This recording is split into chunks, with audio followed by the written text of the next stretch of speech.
where I live, and I know the country quite well, there are some factors that I can't quite get my head around. And one is I find myself trying to copy the world, and that just doesn't kind of do it for me.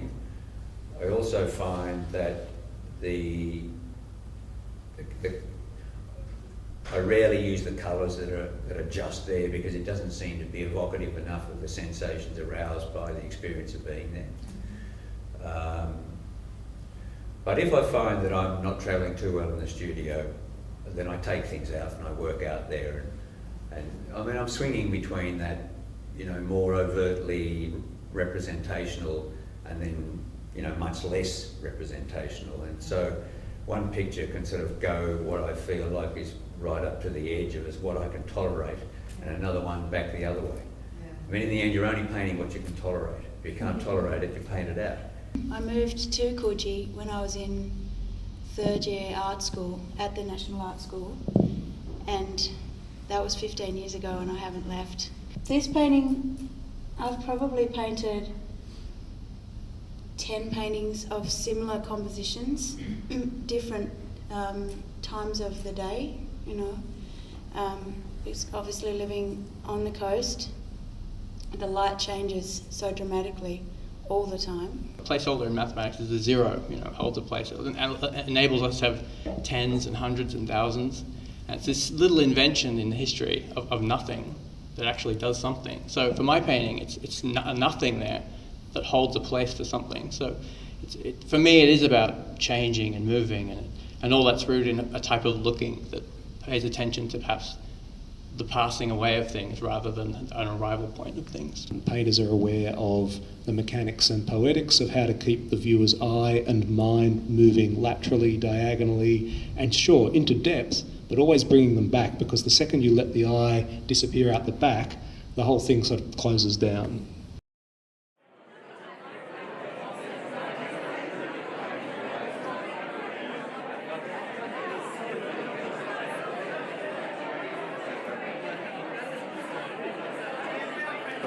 Distinguished guests, ladies and gentlemen, welcome to the Paddington Art Prize exhibition of national finalists in 2015.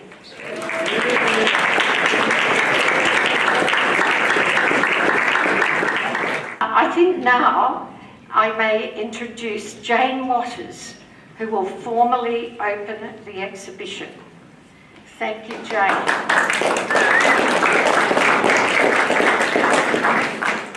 Thanks very much, Marlene, for inviting me here tonight on the occasion of the announcement of the winner for the 2015 Paddington Art Prize for Landscape Painting.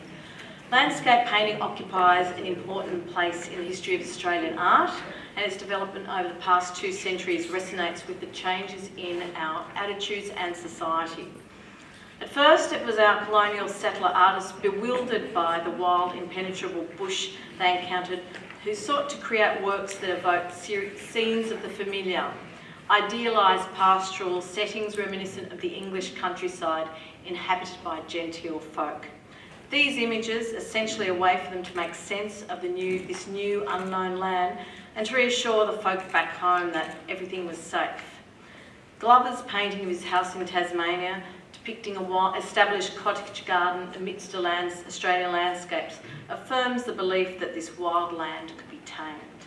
Landscape painting continues to develop, and more artists are drawing from their own personal experiences of the landscape rather than just to depict representations. Artists are referencing the past, the future and the present to gain a sense of place and to develop deep spirituality, unlike that in the traditional Western canon. Today, it is apparent that the emotional response by non-Indigenous artists and their growing respect for the rich Indigenous culture that they've grown to know about have given landscape painting renewed vigour and vitality. It's heartening to see this exhibition and other exhibitions like it focusing on the landscape and to see how far it's come and where it's going to. It's a very exciting time. And it reaffirms a vision of our country and an ongoing source of inspiration and a place for understanding the human condition.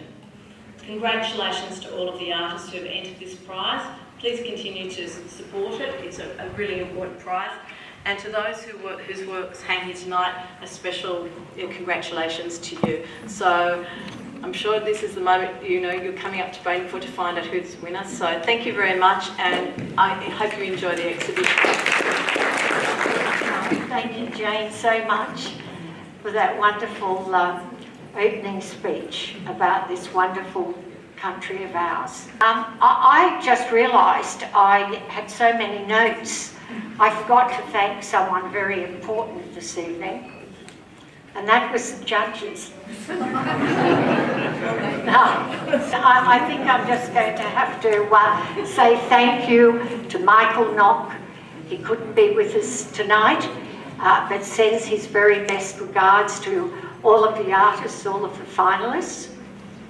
And Ewan MacLeod, many thanks to Ewan, and to Peter Sharp. I really appreciate you giving your time and your considerable expertise in performing this very difficult job. There were many entries. It was a record number of entries this year. So the finalists can be justly very proud of being selected. And I know it was a hard job for the judges. So I guess I should really just let you all know who the winner is tonight of the $25,000 prize for a painting inspired by the Australian landscape.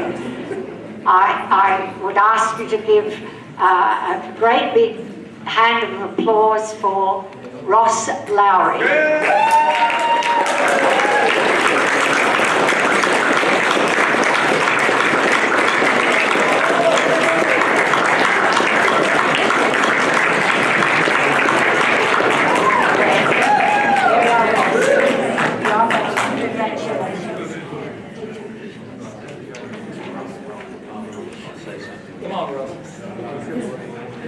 Sorry, I feel a bit overdressed.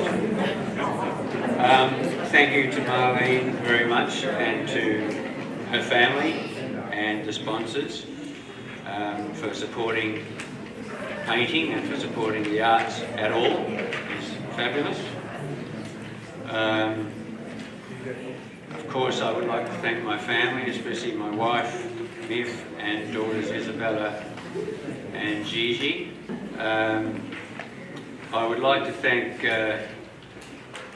Chandler Coventry and Brian Hooper, Damien Minton for bringing me back to Sydney, and the good folk at King Street Gallery.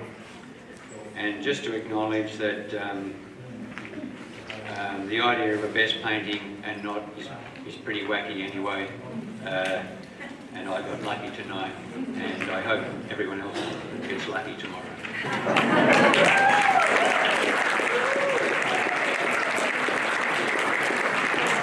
Thank you, Ross, for your lovely words. So gracious. Now, the honourable mention prize, which will be presented by my son Chris, if he would step forward. And I think you can introduce the artist who's won your prize. I've seen many of these houses on my drives throughout Australia over the years. The winner of the honourable mention is Robin Sweeney.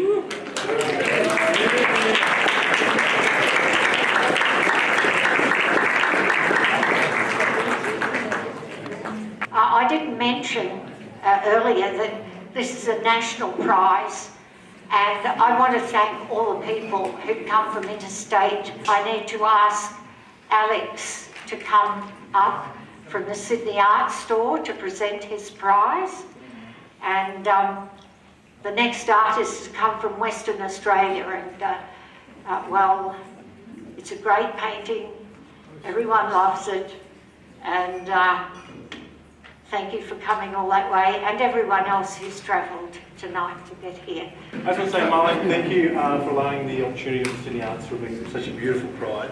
And I hope we can be part of next year as well. And when you told me that this particular individual won our prize, I was very happy. So, and the winner is Joshua Cocking, which is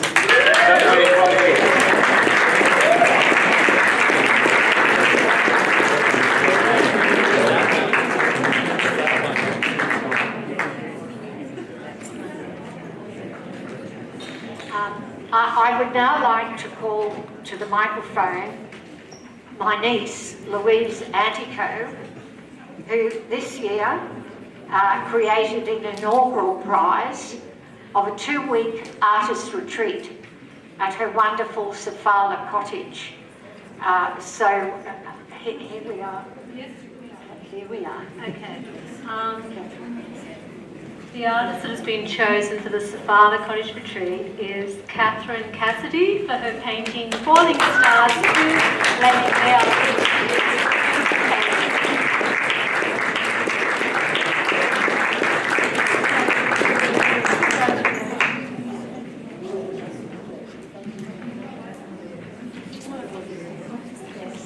Yes, Catherine, I'm sure, as I said before, whoever won that will have a memorable 2 weeks.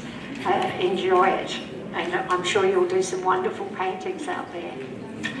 Now I would like to call to the microphone Peter Sharp, who will say a few words, one of our wonderful judges, and he has the University Prize, which allows an artist to work under Michael Kempson to create a limited edition print. And this is a very sought after prize, and I know so many artists in the past years have enjoyed that so much. So if Peter, would you come to the microphone to award that prize? Thank you, Marlene. I feel like I should be ducking and weaving for all the other people that didn't win. Okay, so please don't shoot me. It was actually a really difficult thing to do because I believe there was almost 800 entries, and the way that it was judged was really fair. But in the end, we just had to make choices, and I think we got it right. And there's a mix. I like the kind of bias. There's 5 prizes, 3 women, 2 men. So it was interesting the way that it worked out. But the winner of the print prize, the art and design print prize, is Mary Tonkin.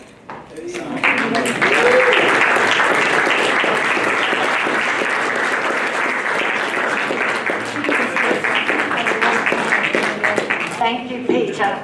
And again, thank you everyone for coming this evening to share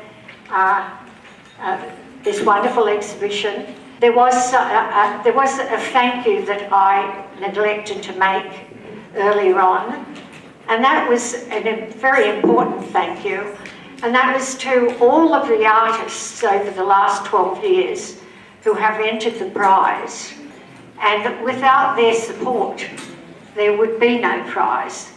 So to all the artists who aren't being hung this evening, many thanks, and keep entering, and this prize will get bigger and better every year. So thank you very much.